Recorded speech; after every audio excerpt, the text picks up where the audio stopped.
I'm Damon Wilson, the new president and CEO of the National Endowment for Democracy, and it's a real pleasure and honor to be here with you. I want to thank you for joining us for this event. As I said, it's the Carl Gershman Democracy Symposium, the fight for a democratic future. This title embodies Carl. He dedicated his life to this fight for a democratic future, and today's program is named in honor of Carl Gershman, NED's founding president, of course.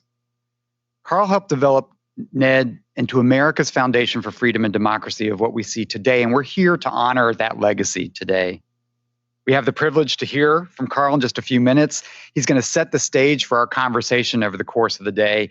Carl, thank you for being with us here today. We're really looking forward to it, and thank you for everything you have done to ensure that the National Endowment for Democracy is ready for the challenges at hand that we'll talk about. Carl and I have had a chance to talk a lot during my own transition, and we share a sense of optimism, even ambition for what's possible, while of course we recognize the setbacks to democracy. But indeed, like many of you following today and in this room, we're motivated by those challenges. But we also recognize the strength of the endowment as an institution prepared for tough times, prepared for a long fight. And we also recognize and inspired by the extraordinary resilience of Democrats around the world, some of whom are with us both in person and online. We'll be hearing from today. I'm also delighted at this symposium to announce today publicly the creation of the Gershman Fund for Democrats at Risk, something that honors Carl and the work that he cares so deeply about. Housed within the International Forum for Democratic Studies here at NED, the Carl Gershman Fund will help build the capacity, renew the energies, and expand the influence of courageous democracy advocates with a special focus on those targeted by repressive governments for their democracy and human rights work. Put simply, the Gershman Fund expands our ability to defend Democrats at risk and help them get back on their feet and back out on the front lines of advancing democracy. So today we want to invite all of you following online to engage in this conversation using the pound NED Democracy, as well as the hashtag Carl Gershman 37. 37 remarkable years that we'll talk about today. So hashtag Carl Gershman 37. We're going to kick off in just a moment with our chairman, Ken Wallach, followed by our founding president, Carl Gershman, and they will set the tone for the rest of our conversation. I think it's important today to remember this isn't just an event. The best tribute to Carl is not just to reflect on his accomplishments to the cause of democracy and freedom around the world, but to engage in the serious work of how we advance that cause today. So that's why we're here. That's what we're going to do today. Indeed, Carl has shaped NED to become a leading center for democratic action and thought. And we're tapping into both of those traditions today with extraordinary activists, practitioners, strategists, and academics. Our first panel will have 4 outstanding activists, frontline activists who are engaged in the daily work of advancing democracy and rights in some of the world's most challenging environments. And our second conversation will turn to the challenge of democratic renewal, and we'll hear from some extraordinary first-rate thinkers and experts who are leaders and board members of the endowment about the very serious and complex threats to democracies and democratic values and what can be done to counter these negative trends. So with that, let's get on with the program. I now want to introduce NED's chairman, Kenneth Wallach, who will say a few words on his own before introducing Carl. I think everyone in this audience knows Ken as the chairman of the board of directors of the National Endowment for Democracy. He's also among the reasons I was so proud to join NED under his leadership. Ken is a co-chair of the Commission on Presidential Debates, a member of the Advisory Committee for the U.S. Agency for International Development, and on the George W. Bush's Institute Advisory Council on Human Freedom. Like Carl, Ken is also an icon in the field of democracy support, who has been helping those on the front lines throughout his career and helping to call on our nation to live up to its values. For more than 25 years, he served, of course, as president of the National Democratic Institute, a remarkable tenure of one of NED's family's core institutes, a family that we are so proud to have built with these institutes across the two parties, Democrats and Republicans, and across business and labor. In my just a little bit more than 6 weeks on the job, Ken has been a terrific partner, leader, and counselor. So thank you, Ken, for your own leadership and for your own remarkable contribution to democracy around the world. Over to you, sir.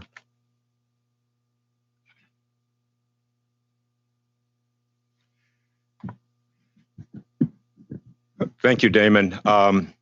What he didn't mention is I retired 3 years ago, and this is not what I thought retirement would look like. But thank you very much, Damon. You have led a remarkably smooth transition in only 8 weeks.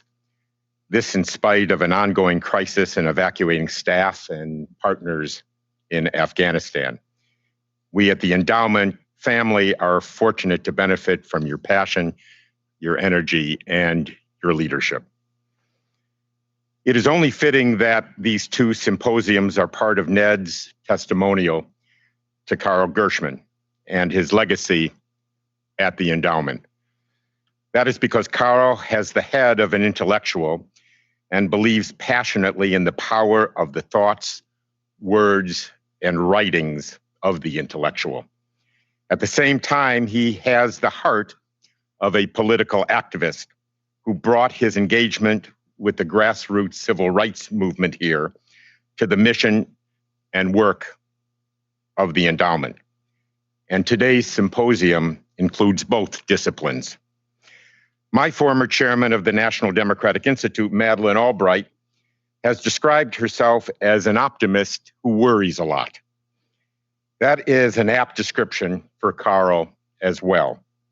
And if you look at the titles of our 2 panel discussions, they are led by the words challenge and fight. That is probably appropriate given the 15 years of a global democratic recession, the rise of malign actors, and the spread of authoritarianism, often on the ashes of democratic transitions. I have no doubt that our panelists will analyze these negative trends, and I am sure we will learn from their insights. I want to also point to the opportunities and optimistic outlooks, because that too would reflect Carl's worldview and the resilience and courageous efforts of the democratic activists on our first panel.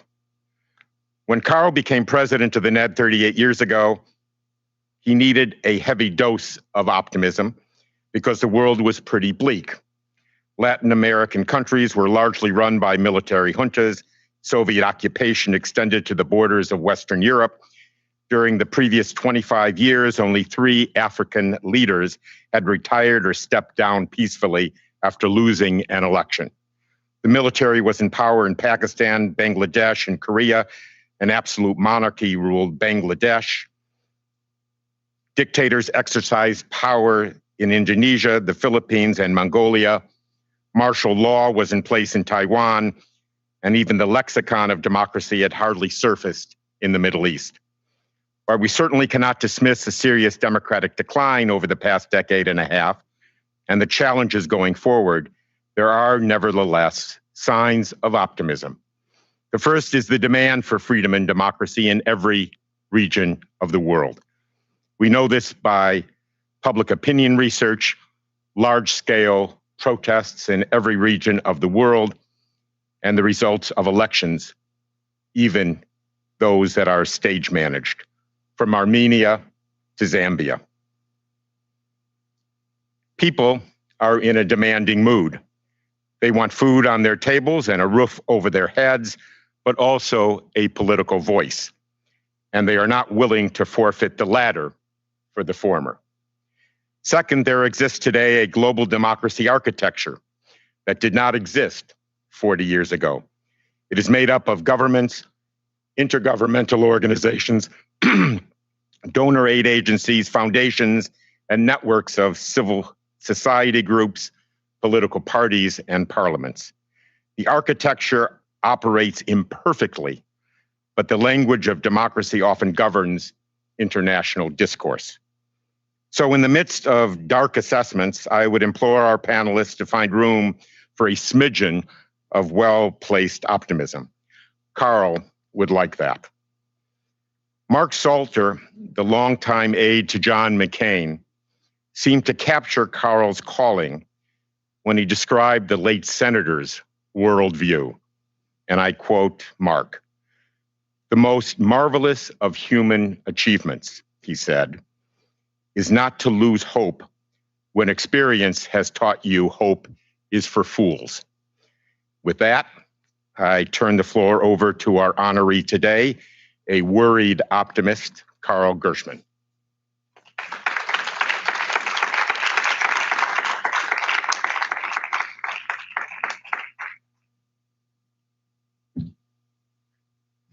Thank you, Ken, for that great introduction for this morning's discussion and for your kind words. And thanks too to Damon for, getting off to such a strong start.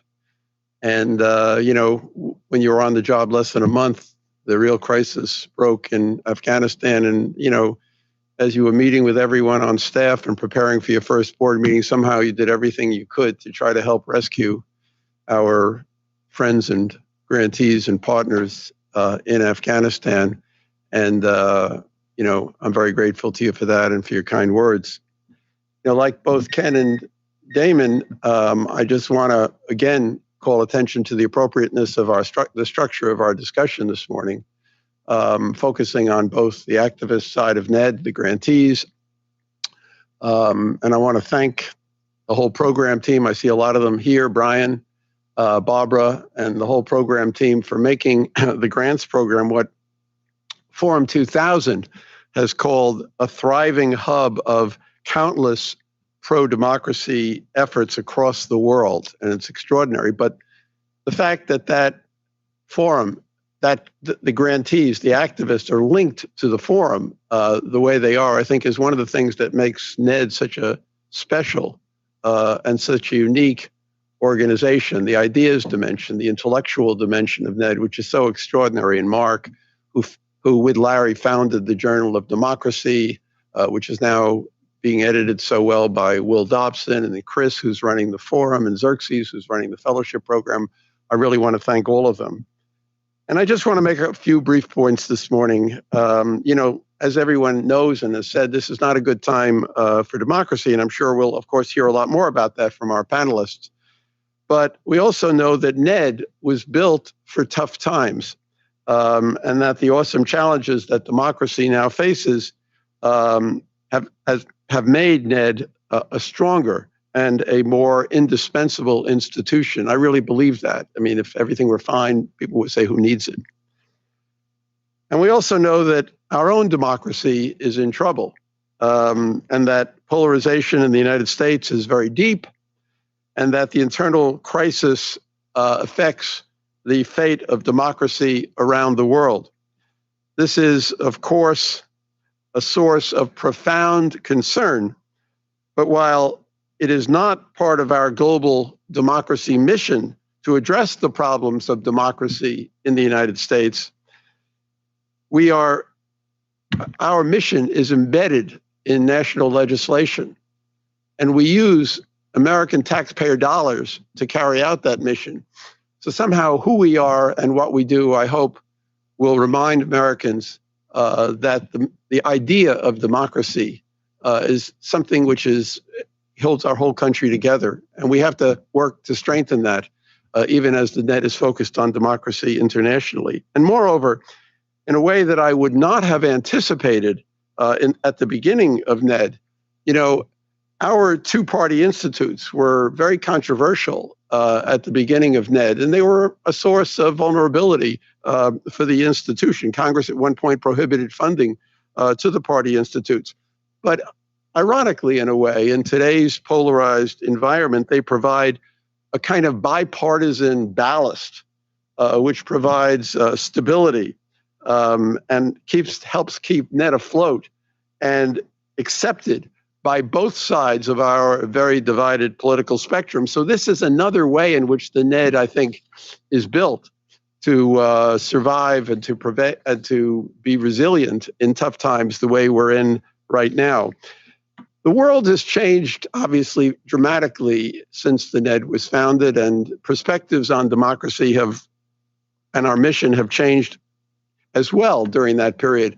I can remember in 2005, our former board member, the late Mark Palmer, who was very much involved in the founding of NED, and I think is rightly considered to have been the principal drafter of Reagan's Westminster Address, published a book entitled Breaking the Real Axis of Evil. This was 2005, in which he set the ambitious goal for American foreign policy of eliminating all the remaining dictatorships in the world by 2025. And I think at the time there were 46, according to the book.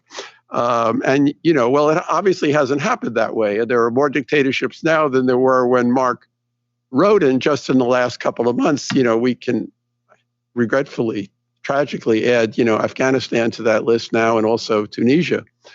So it hasn't worked out that way. And Marty Lipset, who was, you know, one of our great scholars of democracy, was writing in 1995. He had come to a dinner that we had organized for our Democracy Award, and he was so moved by the dinner, and he was worried. He was worried that Congress might abolish the NED during this decade of complacency after the end of the Cold War, and really after the peaking of the third wave of democratization. He said, "What can I do?" And I said, "Marty, write an article." And so Marty wrote this article in which he said, "Look, the struggle between authoritarianism and democracy in the world did not begin with the Cold War, and it did not end with the collapse of communism in the 1989-91 period. There was, you know, this feeling that the battle was over. And he said, the battle is not over. In every country in the world," he said, "you know, there is an authoritarian party and a democratic party." And he then said, inelegantly, an anti-American party and a pro-American party. And, you know, there may not be the importance of nuclear weapons, and submarines may not be as important as it was during the Cold War, but the battle goes on, and it would be a profound mistake for the United States to abandon the field of struggle, even though it is now far less costly. But we should not abandon the field of struggle to build free societies for the 21st century and beyond. And that's really where we are. The battle goes on, in other words, and it will be a very long and a continuing struggle. It also seems clear to me in the aftermath of Afghanistan that the U.S. is going to be very, very reluctant to use military force, and that the so-called ideological struggle, the battle of ideas, the battle of information, the battle of politics, the battle of civil society will become more central than ever, certainly than ever since the fall of communism. And this is our space.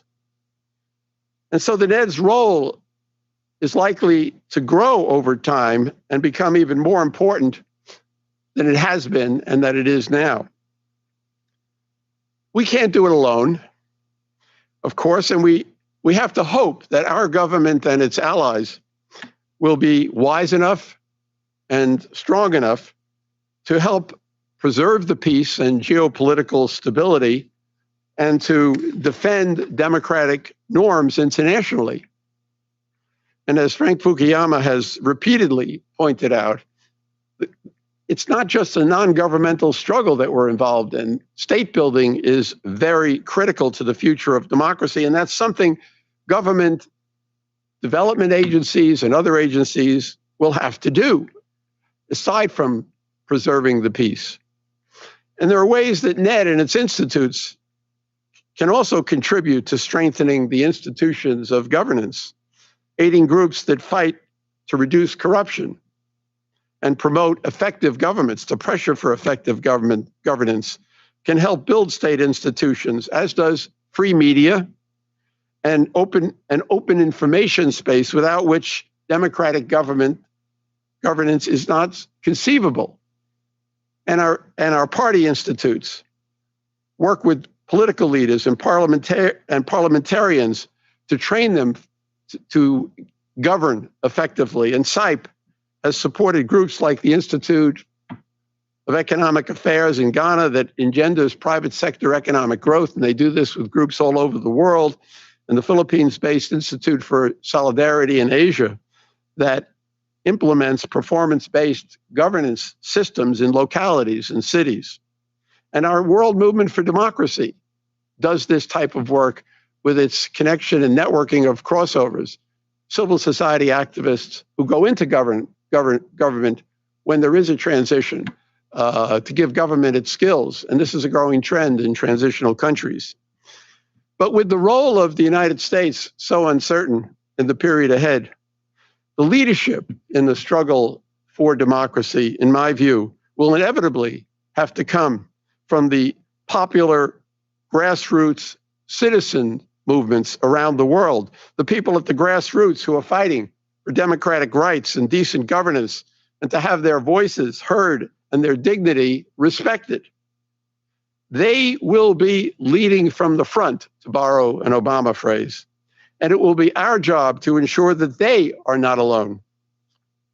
We can do this not only by providing assistance and training and solidarity, but also by mobilizing public support and pressure to keep the political space open for these groups to do their work, to get our government and international agencies and the media involved in calling attention to their struggle. After almost 4 decades, the NED and its institutes have the experience, the staff, the capacity, the contacts, and now the funding as well, to provide the support that these citizen movements will need to survive, to grow, and over time to prevail. Our job will be to stay the course with the right combination of solidarity, skill, intellect, and humility. That's the task ahead, and I know that others on the panel this morning will be shedding more light on this, and I look forward to the discussion. Thanks very much.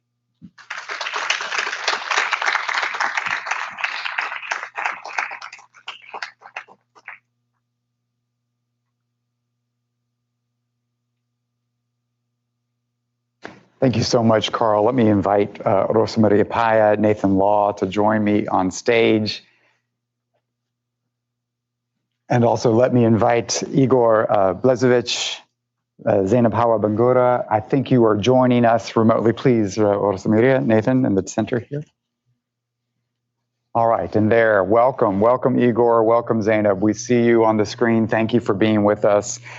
We're at NED's new headquarters using our hybrid system, and so we're delighted to join folks that could be with us in Washington, in Prague, in Nairobi.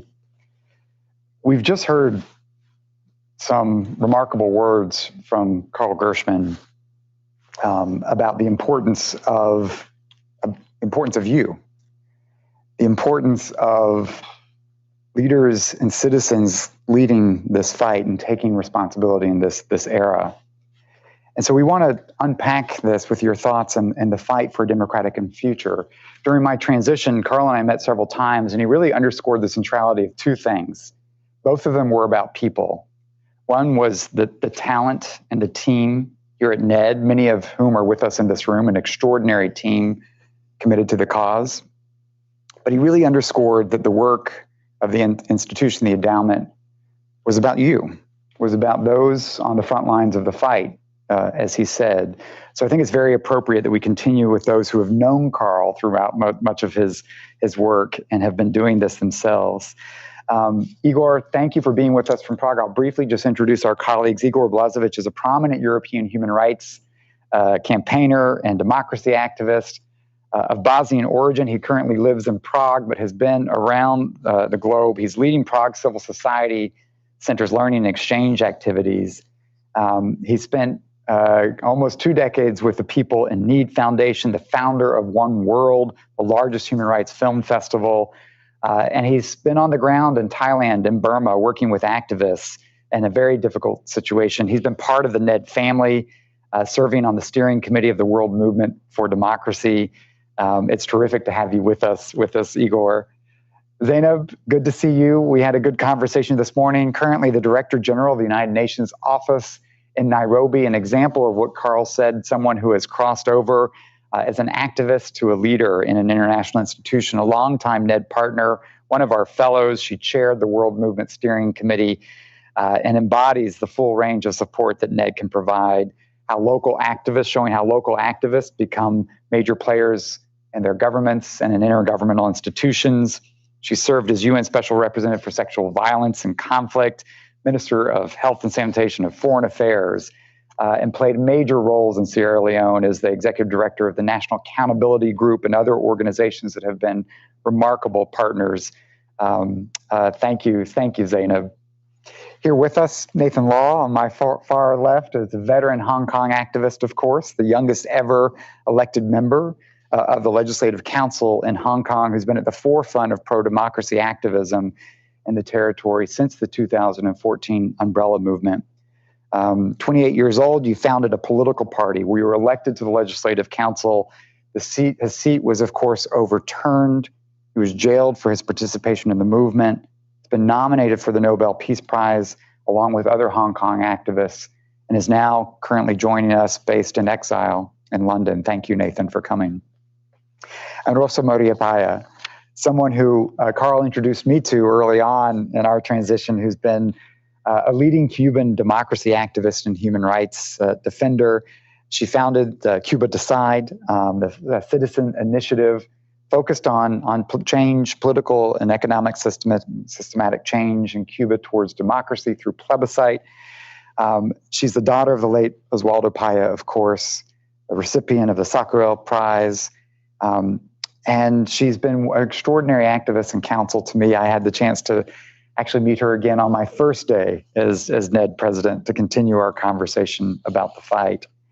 So I want to pick up on where Carl left the conversation, that the mantle of leadership at a time of challenge globally is really to those on the front lines. And I wanted to turn to you to ask, against all odds, how do you as activists how are you motivated to provide leadership in the fight where you have each faced challenges and setbacks, but it has not deterred you from your conviction? And at a time of uncertainty, as Carl said, can we see leadership for freedom and democracy around the world coming from activists on the front lines? Tell us a little bit, Rosa Maria Paya, if you kick us off, what has motivated you personally to play this role despite these challenges? Thank you so much, Damon. And for me, it's such an honor to be here, such an honor to be celebrating you, Carl, and all the work that you have done, all the support that you have provided to so many in the world. And yes, it's a really hard challenge to keep hope and to keep faith. I can only answer the question personally, and I think that's the situation of each human rights defender, each activist in a authoritarian or totalitarian country, as it is my case, or coming from an authoritarian or totalitarian country. My father used to say the first step is always the personal liberation. The first step is always a very personal decision, and of course the gathering of those personal decisions make a collective decision for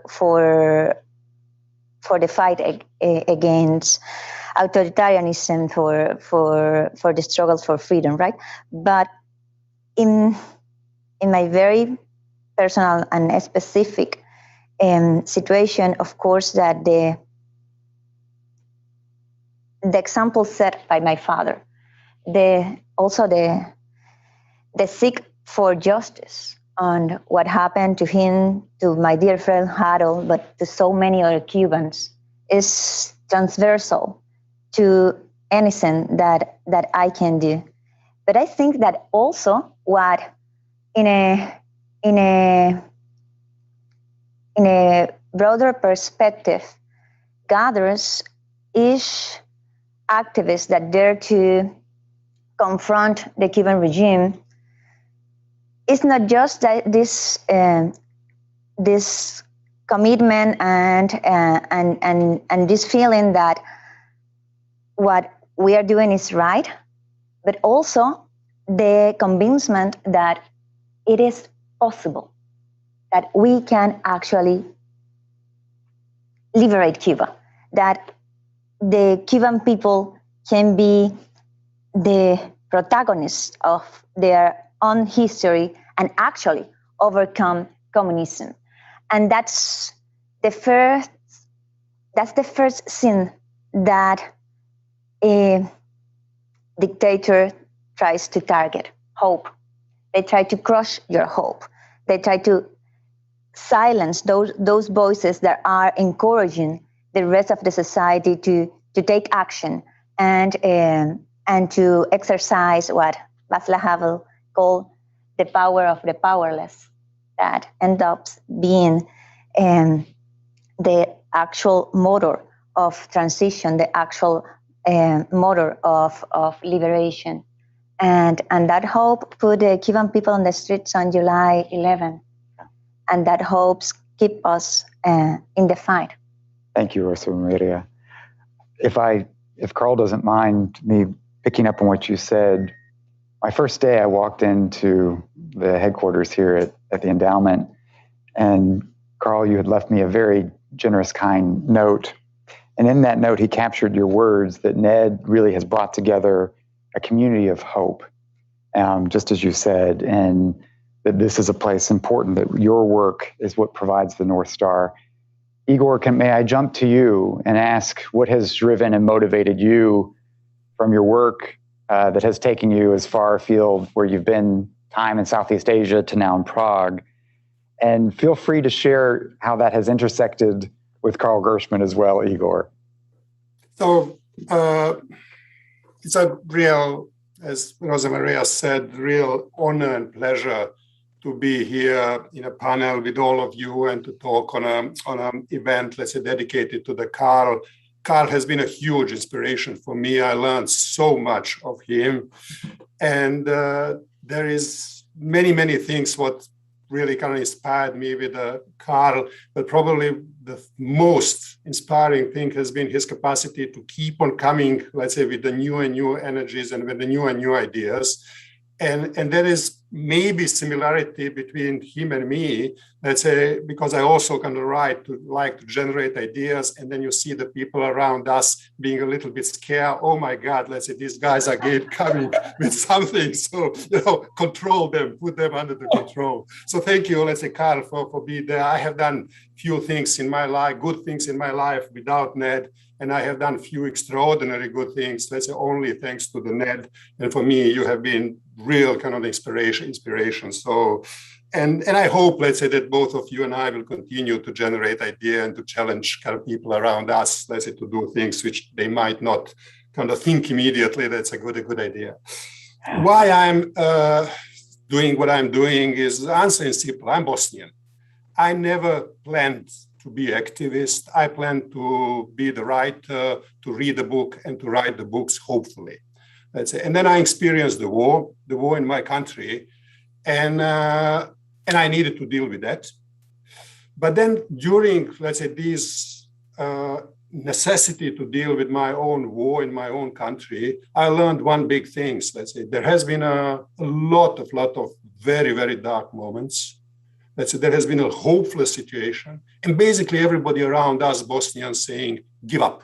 You are so weak, give up. Let's say you don't have a chance. Sign whatever Milosevic is asking you to sign, and you will get a peace. And we didn't sign. Let's say we basically struggled. Even the struggle has been very hopeless. Bosnia survived. Bosnia is not the ideal country today, but we have Bosnia as an independent state, not swallowed by the Milosevic. So this is, for me, has been the profound experience. Don't give up. And I must say, let's say it's a really very hard now. I'm now basically already months dealing with and helping colleagues in Myanmar, where I'm strongly connected. And Myanmar is not the only place. Let's say we basically have something what I call the Putin-Assad doctrine, which basically says crack down as hard and as long as it is necessary to break the resistance. whatever the price is. So even if it is necessary to destroy your own capacity to govern, destroy all your economic assets, destroy the body of your society, do that in order to stay in the power. So this is the level of the violence and the terror what the people struggling for the democracy are placing in many, many places. And we have the international context, which is basically more in favor of the heavy crackdown than it is in favor of the heroic democratic struggle. We have basically blueprints how to heavily crack down. And basically we have a lot of kind of the incentives to do that. We have powers helping that, and we have a lot of enablers in our own society, which are basically playing ahead. So it's a heavy struggle. And then in many, many moments, I admit, let's say, I feel despair. And then I kick off in the morning and say, no, do your 3 small things you can do every day and don't give up, because your Bosnians didn't give up, and don't give up on the struggle of the Myanmar people now. So this kind of the determination, let's say, not to give up, bet again and again on the what Rosa Maria said, let's say, the possibility of the hope. Don't let yourself being discouraged by the probability of the most probable, and bet on a hope and stand and struggle. Let's say. And for all of us who are not directly on the front line, keep on understanding, let's say, that basically our most important task is help colleagues on the front line not feel abandoned. Let's say. Their struggle is hard, and there are many, many moments with a lot of reasons why they feel abandoned. What we can do, let's say, we can help a lot, not just to support them, but really not to feel abandoned. Igor, thank you so much for that. We talk a lot here at the endowment about it's not just material support, it's the moral support. You've captured that. And thank you for that drive to never give up. I think all of us have learned, never control you, never control Carl. We need those ideas keep coming. But let me bring it back here in Washington to Nathan. And Nathan, you've had to take some extraordinary risks and some extraordinary sacrifices. Explain that, what has driven and motivated you and continues to motivate you. Thanks, Stephen, for the question, and thanks, Carl, for your service for democracy. For me, I think I've been through different stages of getting that inspiration and that motivation for me to keep going. When I was a student leader in protest site, it was more about like matching people's expectation, like giving hope to them, empowering them. And for now, things it's been through different stages because of how the situation in Hong Kong is deteriorated and how my fellows have been suffering because of that. Today is the Mid-Autumn Festival for Chinese culture, and this is a Thanksgiving Day, equivalent to Thanksgiving Day. So we probably will go back home and then to dine with families. And so as if I could, I would be home and then to dine with my families.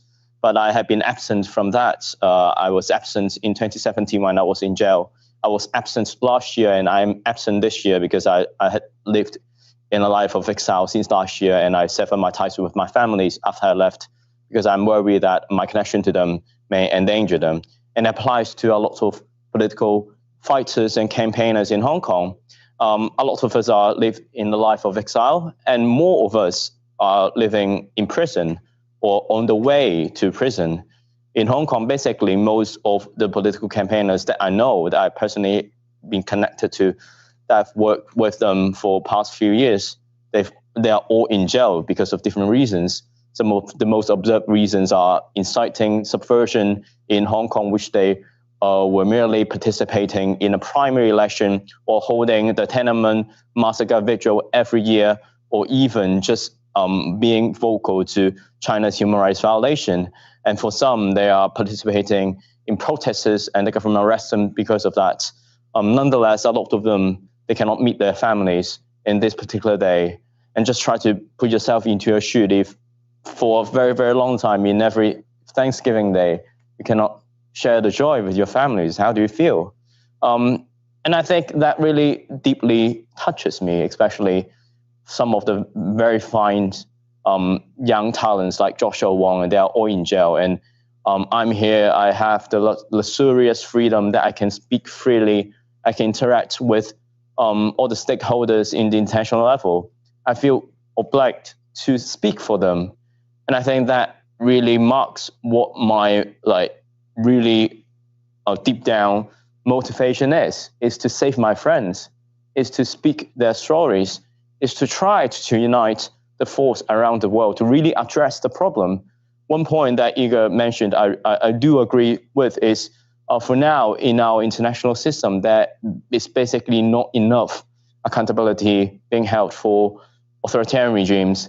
We've been seeing the global rise of authoritarianism for more than a decade, but for now we still haven't sorted out ways and mechanisms that we can hold them accountable, just like what has happened in Hong Kong. And the case of Hong Kong is really remarkable, and it has global implication, because we could really see that such an international free city can be eroded in just a short period of time, because the government, there's no checks and balances to them. And I think it really shows an example of how precious our freedoms are and how fragile are them. I think this is a great example for us to remind every one of us in this room and who are caring about democracy, which we are the guardians of it. We're not only enjoying them, but we have the responsibility to defend them. And we have to expand that responsibility not only to our domestic politics, but on a global level, because with the rise of globalization, the impact of authoritarianism with its economy is much more intertwined in today's world. It is impossible for us to say that, we should just take care of American democracy without being aware that there are a lot of international influence that may also erode our freedoms and democracy on our soil. So I think it is time for change. It's important for us to get the global agenda on how to address the rise of authoritarianism. We need global agenda, global mission, and the steps that we have to take, that we need a much more united coalition in between democracies. And we see the rise of authoritarianism as an existential crisis, as we see issues of pandemic, of global poverty, of arms proliferation, etc. So I think if we are still lacking that mentality, if we still lacking that perception, there is no change and there is no actions out of it. So I think it's important that no matter is for US that we will be having a democracy forum or in some other institutions, we just have to make that perceptual change, and we have to see that as our threat, and we need to address the problem as soon as possible before it's too late. Thank you. Thank you, Nathan. We're watching sort of the crescendo of pressure in Hong Kong as we speak, with pressure on many organizations there right now. I want to come back to the concept of the United Coalition that you mentioned, Nathan. But Zainab wanted to follow, wanted to bring, close the opening comments. So we come to you, Zainab, in Nairobi, with someone who has sort of the unique perspective of the struggle from Sierra Leone to your leadership today on the international stage, against many odds. And what has motivated you in your own contribution to this fight for a democratic future? I think, thank you very much. I first and foremost want to congratulate you taking over the presidency of NED. And I really want to thank Carl for who he is. You know, when you meet Carl and you work with Carl, the things that come very close in memory is enthusiasm. Carl is always bumbling with ideas. You know, it's the whole issue of freedom and democracy is like part of his DNA. You don't have any education. Every time you meet Carl, he's thinking about how do we solve the next problem? Where is the next problem? He's always, his energy is just something you cannot deal with when you're around him. For me, I think, you know, I come from a traditional Muslim background, Africa. You know, my father was going to marry me off at the age of 12. My mother refused, he sort of abandoned us. And at the later stage, he came to play a very prominent role. So the whole issue is why somebody who didn't care about you, who left you, has a right over your life. It's the whole issue of freedom, being able to say what you want, not being allowed to be what you want. I saw the advantage as a woman realizing that I have a right to make my own decision. And sometimes those rights are trampled not only by family because of who you are, but by the state. And I also grew up in a one-party state. That combined with the fact that when I came to the US on the program, Pluralism and Grassroots Democracy, I did political science, but I never lived in a democratic state. And here I came to the US for this program for young African leaders. So I can't say I was brainwashed, but all of a sudden, I realized the things that I was thinking, the struggle that was going to mind, the questions I was asking actually was here. I took the time they took me across the US, and then I realized actually I understood for the first time what freedom was. Your ability to be able to make your own decision, and irrespective of who you are, you have a voice. And that voice has rights. You can express yourself, you can demand for things, and you can hold people accountable. They have to respond to you. That background is.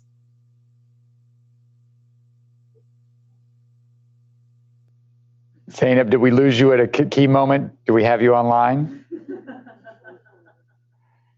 She has a voice that will be heard. Zainab, we lost you for just 1 minute, but I think you're back with us. Yes, the fact that you have a voice, but the fact that you have certain values, you know, and these people will defend you.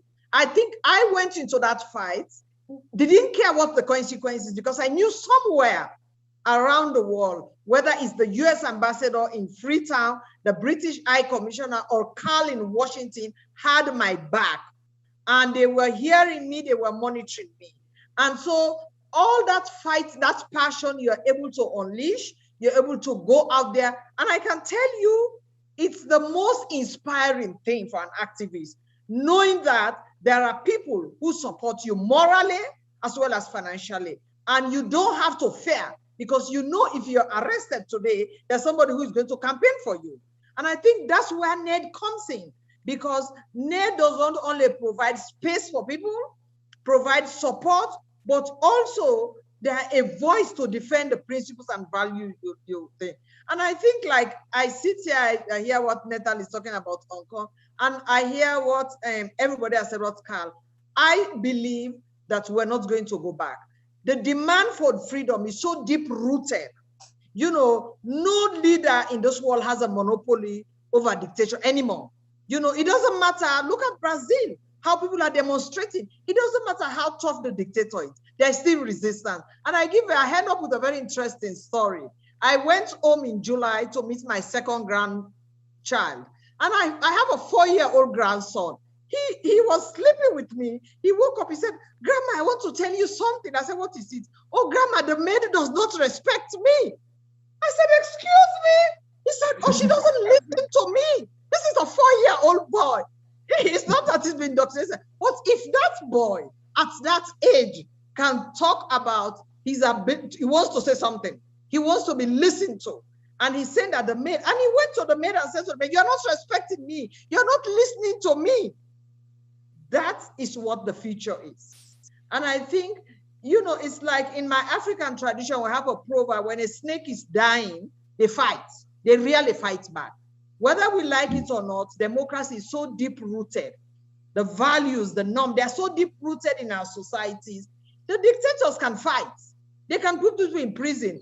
But if you compare the response to dictator 30 years ago and the response now, the number of young people who are going to the street, who would have imagined the Arab Spring?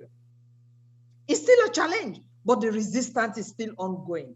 So for me, it's the role that NED is playing and what Carl is saying. That's why I'm happy about the resources. The NED has to be there for the people in the front line, to support them, to give them hope, to inspire them, to provide the moral guarantee that, you know, we're here for you.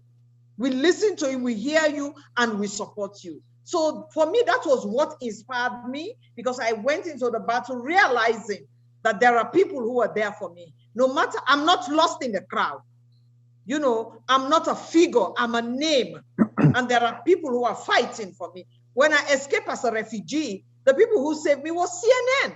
Because when I was jumping in the boat, the military was coming with their gun. The CNN turned their camera. And that's the camera that the world saw, me jumping in a boat, running into exile.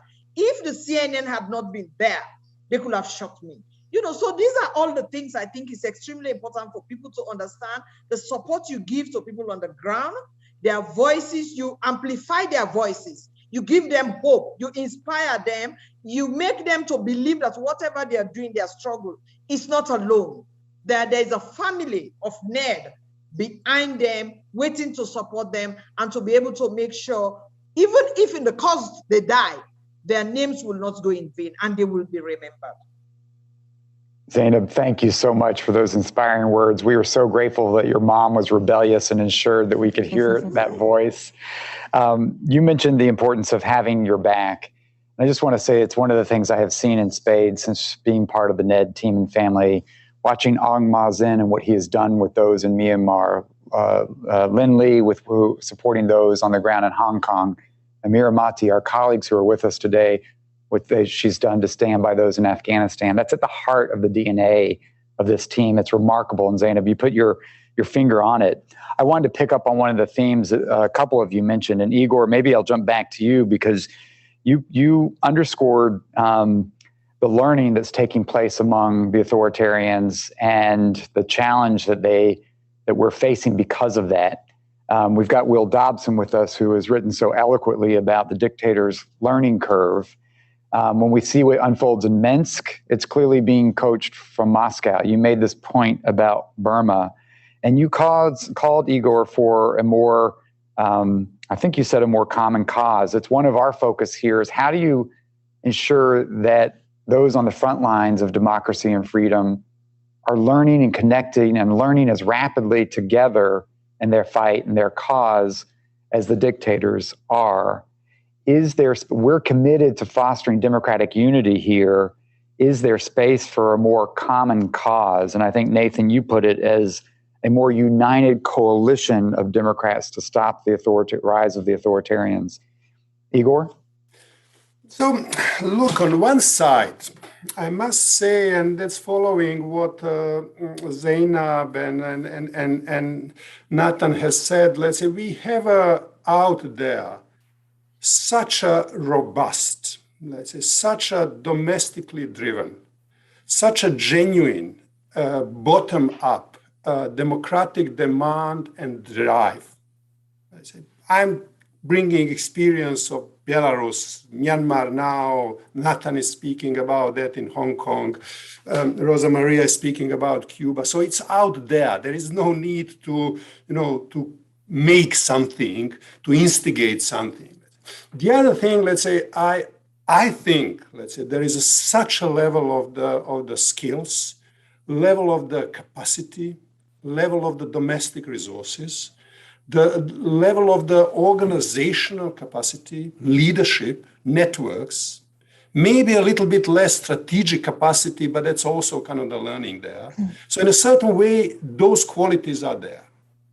There is extraordinary courage, mind-blowing courage of what people are doing, and there is a capacity to endure very, very long battles, to sustain battles for months and a year against the very harsh violence.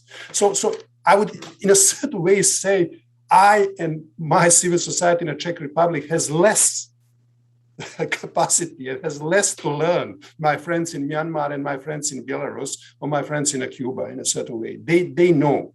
So our role is really, let's say, kind of a lot to, support, be patient, multiply their voices, undermine enablers in our own society. So this is on one level.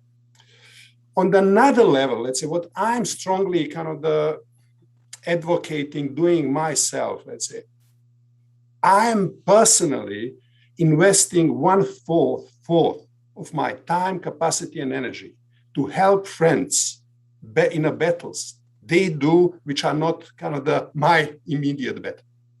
And I do it systematically in a certain way that I don't only rely on Carl and Ned to help me, but I engage to help, let's say, kind of the people who are to do what is important for them. And that is creating a level of the additional trust, encouragement, and empowerment that basically kind of we activists who have gone through these battles are supporting each other and standing one behind other. So this is something what I am strongly kind of advising to the many colleagues with a big experience.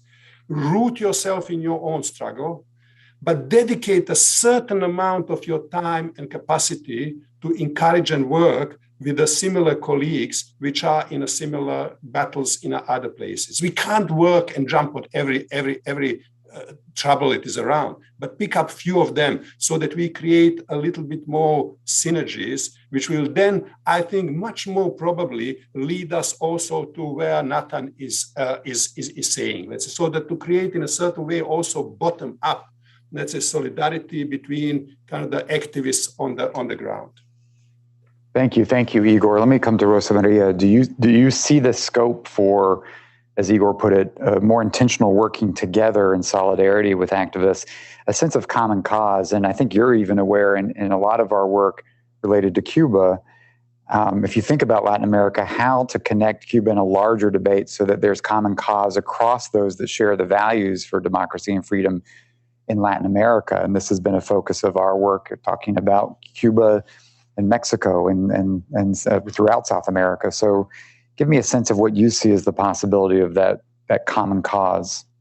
Well, I think it's strategic, just as Igor mentioned it, is part of what also help us to keep the hope, but it has also a very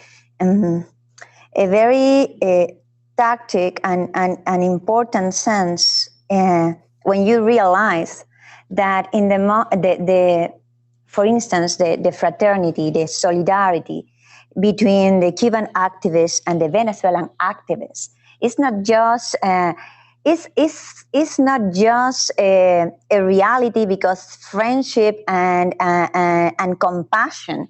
It's also a reality because at the end of the day, we are facing the same evil. And those who are responsible for oppression in Venezuela and in Cuba are pretty much connected. And that's a reality that you can extend to the authoritarian threats that other countries in Latin America are experiencing right now from several different dimensions. And of course, there is the ideological dimension that Carl was just talking to us a few minutes ago, and all the resources and the effort that authoritarian regimes, as the Cuban one, has put through decades to, in my opinion, intoxicate the minds and the political spectrum in the world, but especially in Latin America, but also very practical dimensions, as the connections between, for instance, the intelligence service of the Cuban regime and the basis of communist parties in the region, or the connections between the Cuban regime and criminal organizations or guerrilla organizations in the region. We could mention the FARC, but we could mention almost all the guerrilla organizations, now drug dealers organizations in the region. But we can even expand that beyond our hemisphere and realize that in July 12th, when the whole world was watching the images of the Cuban military shutting down people in the streets, well, the Kremlin unshamedly just put there a statement encouraging Miguel Díaz-Canel to use all the means within the Cuban law to pacify the unrest, words more, words less. And when you go to the Cuban law, you realize that yes, the Cuban military were killing people in the streets, but the Cuban constitution imposed by them installed as a right the armed struggle against anyone that wants to change the communist system. And that was being praised by Russia. So you realize that coalition of democracies that is so much needed right now is in a way behind the coalitions of authoritarians and totalitarians in the world that is already working with a very, in my opinion, sophisticated technology, for lack of a better word, to crush on hope, to crush on the sprints, and that's. I now realize that it seems pretty much pessimistic, but my intention here is to say, and in this and very much with Sana, the Cuban people, the Venezuelan people, the people of Hong Kong, they could be facing the crush and the evil of their authoritarian regimes now together with other authoritarian regimes, but they are not going to give up. I mean, we are not going to give up. That seek for freedom and for a better life is live within us, and it's going to be a continual battle. So the rest of the world, especially the democratic nations, they could keep doing as if nothing is happening, and they will have to suffer the consequences, as it has happened in Latin America with many democracies that were not so active in the defense of freedom abroad, and they have now their own challenge coming from those dictatorships, among other factors.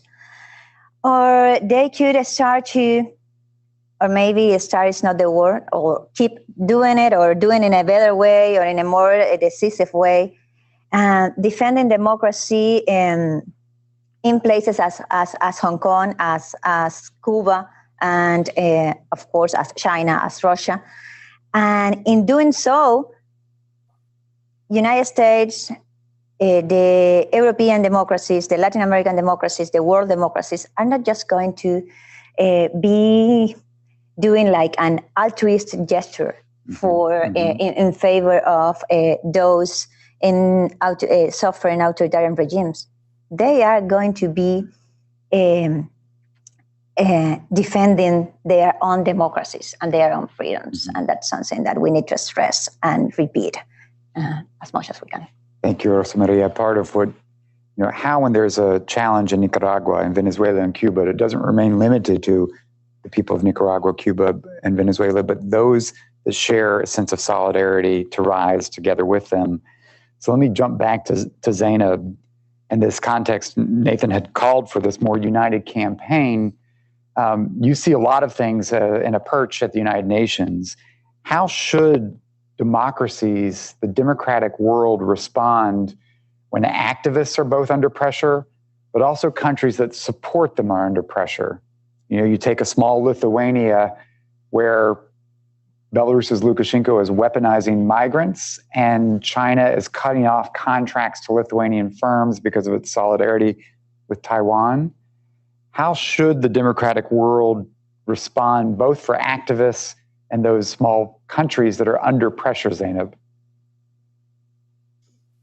Thank you very much. I think first I spoke about the word of having moral guarantors, and I think that's what the role like the US and the UK and others were playing. Because, when you have small countries like we have in Sierra Leone, when you are being affected and threatened, it's a community of nations to be able to show solidarity to smaller countries and support them, just like NED supports activists. I think it's extremely important that countries understand the countries that are being affected and they are being threatened. And that's why a place like the United Nations is there, so that the strength of the United Nations is actually a convening ability to convene countries on around issues. And it doesn't matter how big or small you are, you can always bring the issue on the table and it can be discussed. And I think the one thing that we should be very grateful for is technology. The role technology has come to play. There's no secret anywhere. So no matter what you're doing in a country, somebody just needs to get a camera or has a Facebook page and it's go viral. And so that way, you cannot suppress people for long. You cannot keep those information locked up in your countries. They will go out, and people who share the same, values will come together and actually work. So I think that community of nations among nations, countries, just like it is among civil society, NED is working with civil society to provide support. It should also happen with countries. Because then if you're a small country, you're trying to fight in the midst of big neighborhood, and you actually want to commit to those values, you will be under threat. But once they know that you have people, bigger countries, that supporting you, that recalling those addresses, that drawing attention to the world at what is happening, trust me, I have to tell you, dictators are cowards. A lot of the time they fight back because they're afraid. They're afraid of the power of the individual, the human. So they try to suppress that ability to express yourself, and that's what they've not been able. I say to myself, all these dictators, they're an endangered species. There is nowhere you have a dictator today that is not resisted, that is not being resisted, be it at the international desk or at their own country. So what we need to be able to guarantee is to make sure those people who are fighting can actually know there are people who have their backs. Whether we like it or not, the demand for political independence, for political voice is so deep rooted for somebody to wipe it out. It's not possible, and I tell you, when I was in New York, I'll be amazed. My village, we don't even have a school there. It's a small village, but trust me, any activity I do, somebody sees it in Facebook. And sometimes I'm surprised they have their small little phone. They go, oh, I saw you when you went to Morocco. I saw it. And I think that's the important issue. But also on the issue of working together as a team, I think for me, one of the biggest benefits of NED is that it developed a network of individuals. Even when I was in government, when civil society who are fighting corruption, who are grantees of NED, when they have because I was in governments back home, when they have a problem with their government, you'll be shocked. They'll call me and say, Zainab, you're coming to Ghana when they hear, can you please say this thing to the president? Can you say this to the minister? That's the power of networking. We are linked together in West Africa. We know each other, and we support each other. We share ideas, to say, why don't you do this thing? Why don't you look at this thing? Why don't those are the thing that NED did for us, the biggest benefit, bringing us together, making us to know each other, the ability with technology now, we can connect very easily. And I think for us in West Africa, it really has helped us because we are smaller countries. We are not like 50 million there, other than Nigeria, maybe Ghana. We are all small countries. And so we know each other. We meet several times a year. We communicate, we engage, we share ideas, and we question, and we tell our people. So I think for me, that's the biggest thing we find.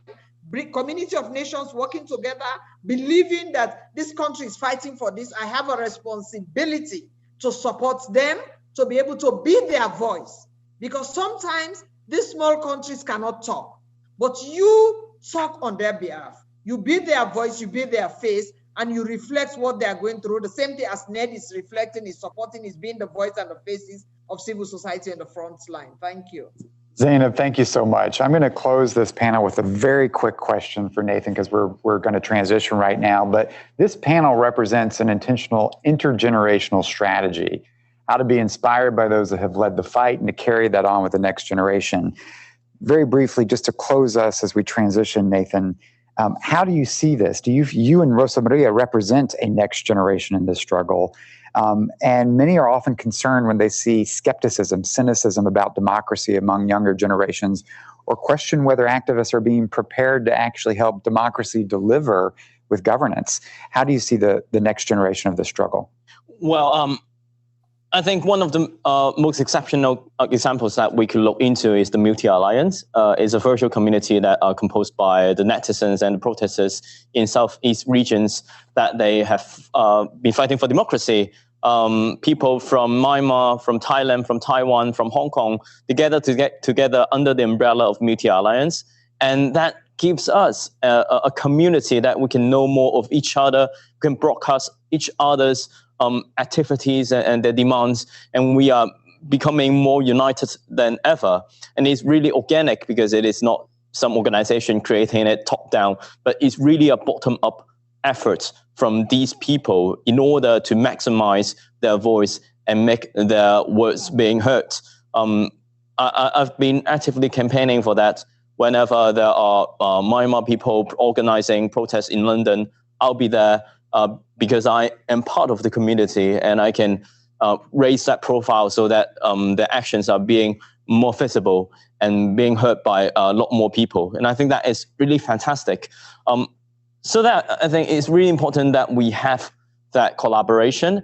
And one thing that authoritarian regime will do to activists or activists in exile is trying to deplatform them, trying to stigmatize them. I've been encountering that for many, many times, that a lot of institutions inviting me for forums, and there are letters from the embassy, Chinese consulate, to warn them that if you invited Nathan Law and if you continue the events, that your relationship with the Chinese government will be tarnished.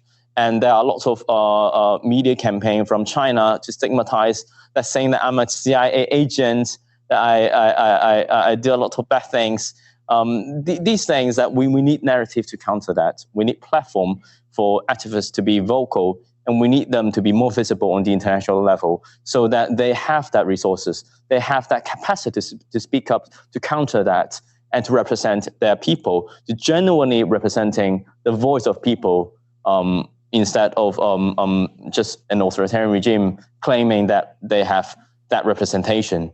So I think these are really crucial things that we could do, especially when there are exile activists or activists who could still leave the country. They should be allowed and they should be given that platform to perform and to offer that narrative. Thank you, Nathan. One of the soul-nourishing parts of this work is listening and learning from those of you who are in this struggle. Thank you for your words this morning. Please join me in thanking them for their contribution.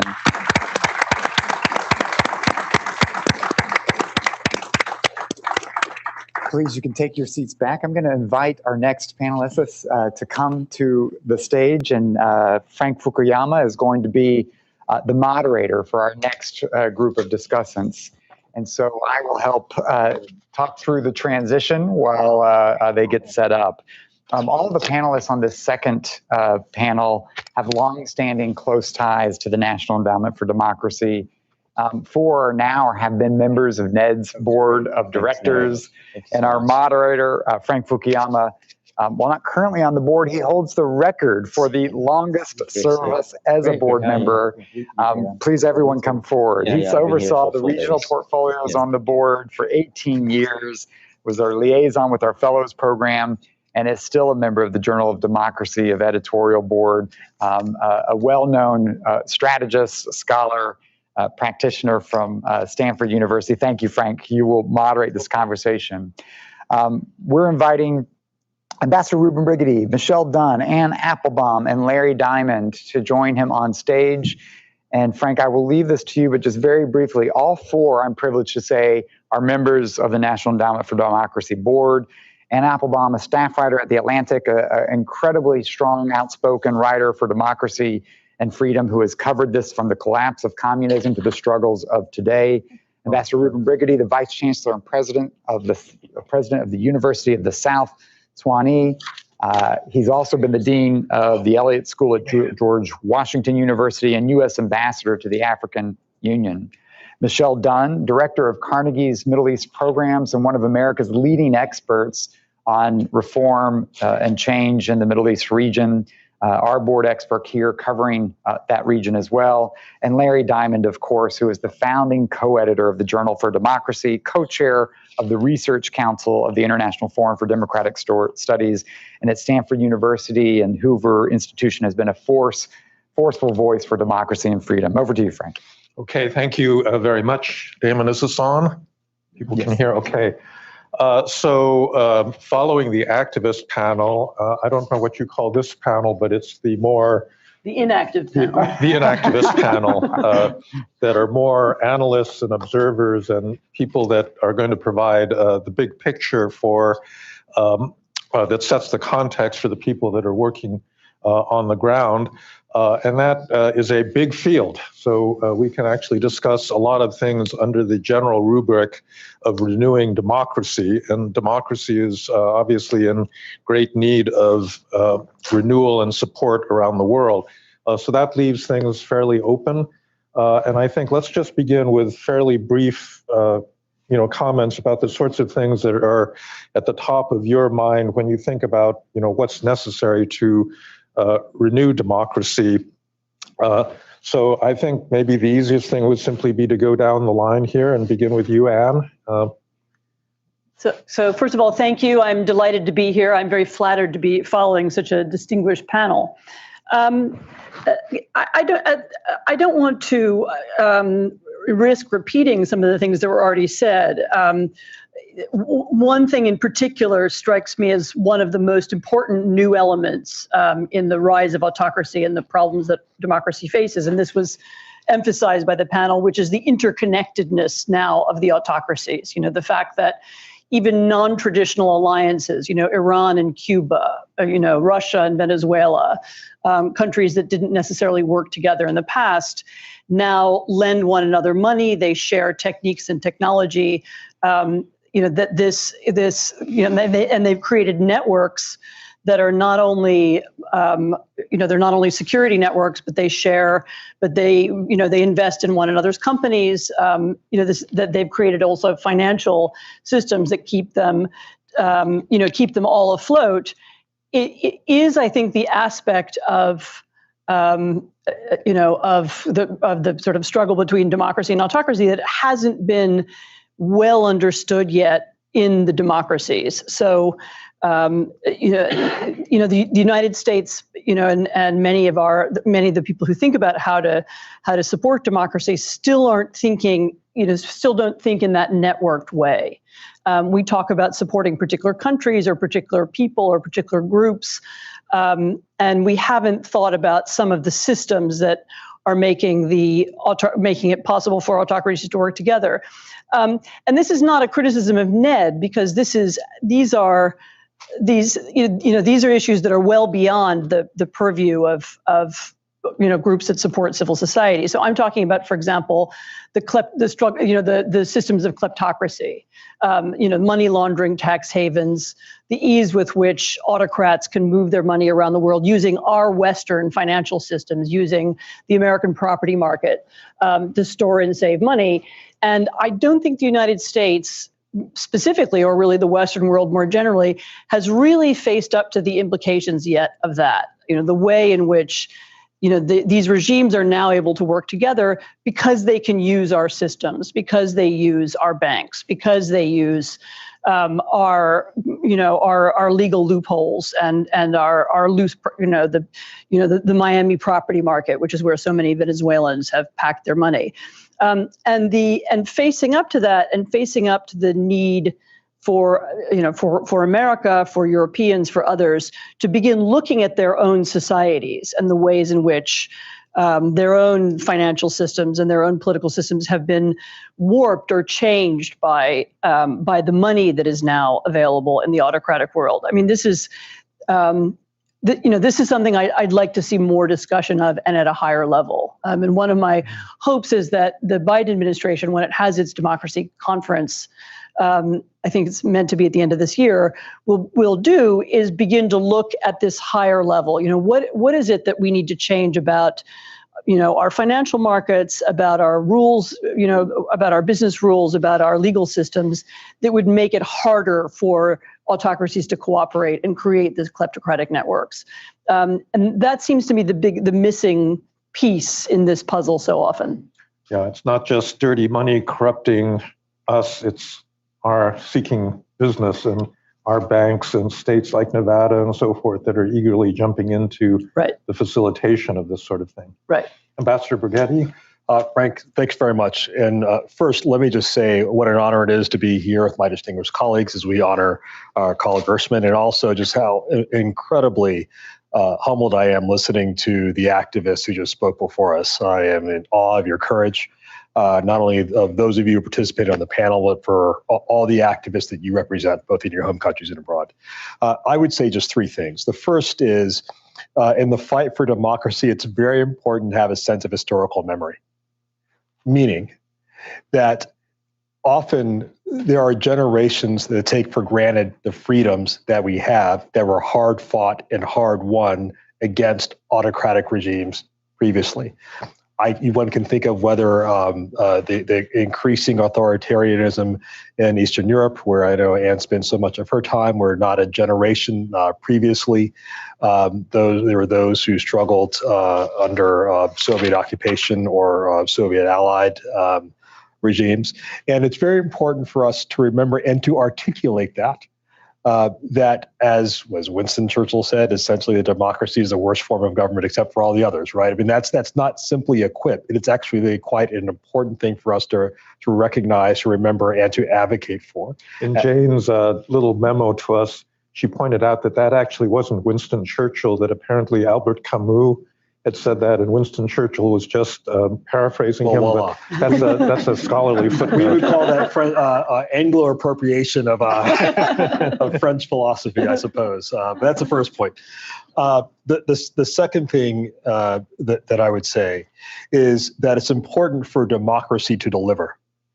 Democracy and governance are not inherently the same thing.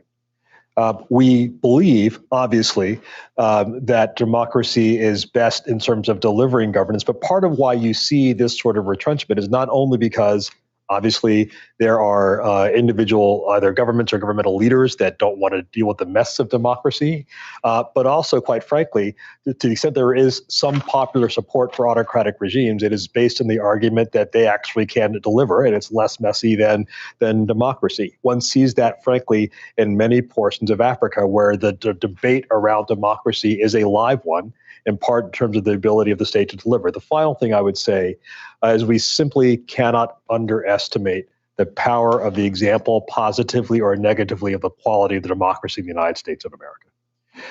As someone who has served as an ambassador and has had to make the case not only for American interests, but for American values abroad, other countries look to what we're doing. And ask the question: how can you possibly advocate for democracy or good governance when I see what is happening in your own country?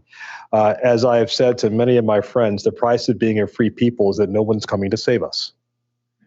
We are responsible for continually renewing the strength of our own democracy at home so that we can be more effective advocates abroad, and the two are inextricably linked. Okay, thanks, Ruben. Michelle? Well, thank you, Frank, and I'm so happy to be here with all of you, and especially to honor Carl, who's taught me so much. Listening to what you were just saying, Ruben, about the importance of democracy delivering, but we also, I think, have to, we in democratic countries, do what we can to help build that enabling environment so that new democracies or those attempting to bring about democracy can try to deliver. And I think we're having a really hard time with that. We're having, Anne was pointing out the kind of lack of network, lack of solidarity among democracies worldwide. So, of course, I'm thinking about the Middle East, about the part of the world that I follow, and about Tunisia, sort of the lone democratic experiment to come out of the Arab Spring so far, and that's very much in peril now. I won't say it has completely failed, but it is as of now failing. Recently, just the last couple of months, the president that was elected freely a couple of years ago is now has seized control and disbanded the parliament and seems to be maybe trying to rewrite the constitution on his own and so forth. So, and it calls to mind that, and this is because democracy in Tunisia was not seen as delivering economically. It did not so far bring about a change in governance, an improvement in the way the government worked, the bureaucracy worked. It didn't get rid of corruption. People got really fed up. And so now this president, Kais Saied in Tunisia, who doesn't, seem to have a really good idea where he's going with this, but he's had a certain degree of popular support for overturning, the political system. I think the problem here is that Tunisians have really struggled. I mean, think about it. They have no role models in their region at all. Nobody has charted this path. And they really, I think, struggled with how to go from their initial success in building a new political system and in establishing public freedoms of expression, freedoms of association. They did well with these things, but when it came to how to make the economy work, and as I said, how to clean up and prevent corruption and things like that, they really stumbled and have not been able to, and they haven't gotten a lot of help with this either. I do think there's been, a failure on the part of democracies to help out here, and it's partly because our own governments are ambivalent. We have historically supported authoritarians in the Middle East, and there's still this kind of ambivalence. I was listening to what Zainab Bangura said on the first panel. This proverb, which I hadn't heard before, about when the snake is dying, it fights very hard. And I thought this is very true in the Middle East. The Middle East is about to go through an incredible transition as the world moves away from oil. And the authoritarian leaders there see it. They see that their influence and power is diminishing, and they are fighting very hard, fighting this change. And they are eager, for example, to close down the Tunisian democratic experiment, to show this can't work in the Middle East, show everyone, and what are we in democratic countries doing? I think we're struggling, to figure out some sort of an approach. So, let me just say this, that I think there are a lot of, global challenges. I mean, the changing climate change and the changing world energy mix and all the political fallout from that are going on at the same time, the pandemic. By the way, I've also said that in some ways, I think the Tunisian democratic experiment was one of the first political victims of the pandemic, because Tunisia's economy was going poorly for a long time, and then the pandemic just kind of pushed it over the edge. So, I think we need to think about how we in democracies can help to build that enabling environment to help people look at the governance piece and how they're going to make new democracies deliver. Or even, one of the big failings of the Arab Spring was people brought down governments. They really didn't have plans for what came next. How people can be formulating, Democrats, civil society advocates, political activists can be formulating those plans even, well before they make their move to bring down governments. We need to be thinking about how we can support all of that and support them at the same time. There are these other big moves afoot, like I said, like, for example, the end of the oil era. Right. Okay, Larry, who just got off an airplane. Yeah, well, I think I'm not the only one who just got off an airplane. So did Dan. But in any case, I'm just so pleased to be on this panel and to have a chance to celebrate Carl's transformative 37 years in the leadership of this institution.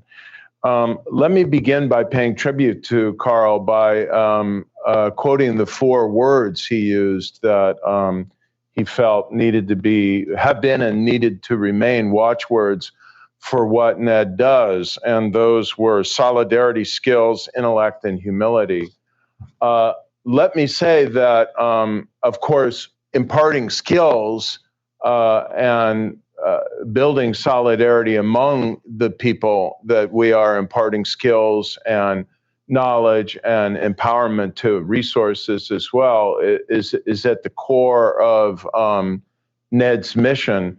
But the solidarity has been a very important element. And I think two of Carl's crucially important and very much not inevitable innovations as president of NED that I hope and believe will have a lasting role in the long life of NED have first of all been the solidarity elements. So Damon, as soon as the World Movement for Democracy, which Zainab chaired the steering committee of, and Igor was a longtime member of the steering committee of, and I think Nathan is now a member of the steering committee of, as soon as it can convene, I think having people in a room and drawing energy, inspiration, and frankly, comfort from one another by sharing their stories is very important. The humility, just to watch Carl in the field, taking notes. He would come, as I hope you will, Damon, to our Draper Hill Summer Fellows program each year that Frank has been developing and leading for a number of years now, and just sit for hours and take notes with that, legal pad that he's got on his lap right now. And the humility comes with a listening approach. And I think the people in Europe, the United States, and so on, who are trying to provide assistance really need to show it's a collaboration. And we need to be in a listening mode. And particularly now, when I think the separation between the advanced, consolidated democracies and then the noble emerging democracies who we were going to impart wisdom to is breaking down. And we realize we're all struggling. We're all in trouble. Nothing's inevitable. And the struggle for values, Ruben, thank you for raising that, is something that we all need to renew and work on together. So that's my first point in tribute. We need all four of those. Secondly, the intellect is really important, and I want to again pay tribute to Carl for building an intellectual apparatus within the NED through the Journal of Democracy and then the International Forum. And this is not self-congratulation here. It's underscoring how much the challenges facing democracy are evolving and are different than what we faced in 1990. And Anne mentioned one element with the kleptocracy, but that's been rapidly evolving. And she mentioned a second element with the authoritarian cooperation, which is, I think, a huge thing that is confronting us now. And Chris introduced the term. It's one of the most, frankly, important intellectual contributions in democratic studies in the last 30 years, I say, as a scholar of democracy. And I like the fact that I can say it didn't come from a political scientist. It came from the vice president for studies of NED. And that is the concept of sharp power. And authoritarian sharp power is now one of the biggest challenges we face to the future of democracy.